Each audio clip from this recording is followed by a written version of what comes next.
मुझे कुछ नहीं है तुम्हारे पास।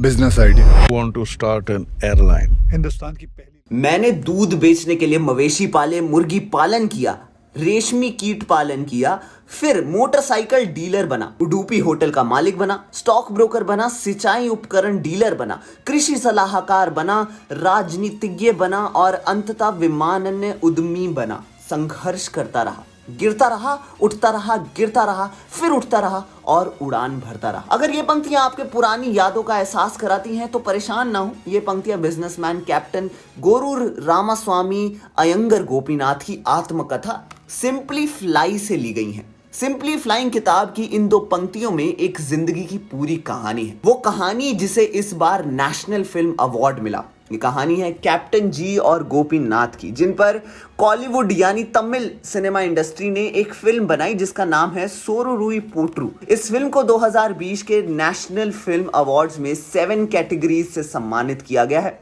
कैप्टन गोपीनाथ का जन्म 13 नवंबर 1951 को कर्नाटक के मैसूर के गोरूर में हुआ था। अपने गांव में शुरुआती पढ़ाई के बाद गोपीनाथ ने सैनिक स्कूल का एंट्रेंस दिया और पास हो गए। इसके बाद उनकी आगे की पढ़ाई सैनिक स्कूल में हुई, जहां वो सेना के अफसर के रूप में तैयार हुए।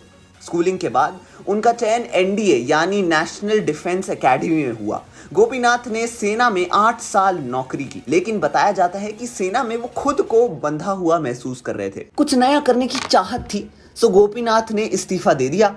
तब उनकी उम्र मात्र 28 साल थी। इसके बाद उन्होंने कई क्षेत्रों में हाथ आजमाया। गोपीनाथ ने दूध बेचने के लिए मवेशी पाले, मुर्गी पालन भी किया। इसके बाद इकोलॉजिकल स्टेबिलिटी वाला फार्म भी चलाया। इसे इजी लैंग्वेज में अगर समझे तो रेशम के कीड़े पाले। इस काम के लिए उनकी दुनिया भर में तारीफ हुई, लेकिन गोपीनाथ को अभी तक वो नहीं मिला जिसे वो ढूंढ रहे थे। इसके बाद गोपीनाथ ने उडुपी में एक होटल भी चलाया और एक बाइक का बिजनेस भी किया। फिर 1997 में गोपीनाथ को वो मिल गया था जिसकी उन्हें तलाश थी। उन्होंने डेक्कन एविएशन नाम की एक कंपनी बनाई।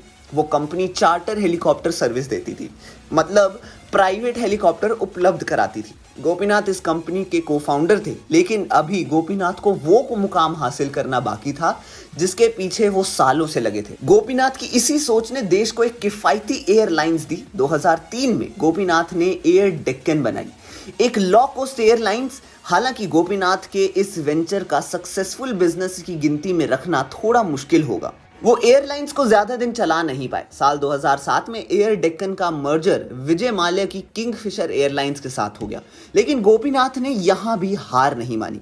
एयर डेक्कन के बाद 2009 में गोपीनाथ ने डेक्कन 360 नाम की कंपनी बनाई। वो एक कार्गो एयरलाइंस थी। इसी स्ट्रगल पर बन रही है अक्षय कुमार की सरफिरा, जो 12 जुलाई को रिलीज होगी, जिसमें अक्षय ने कैप्टन गोपीनाथ के किरदार से इंस्पायर्ड होकर वीर मात्रे का किरदार कर रहे हैं।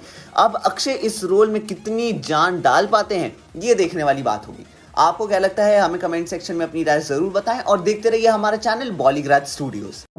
Become an actor in Bollywood.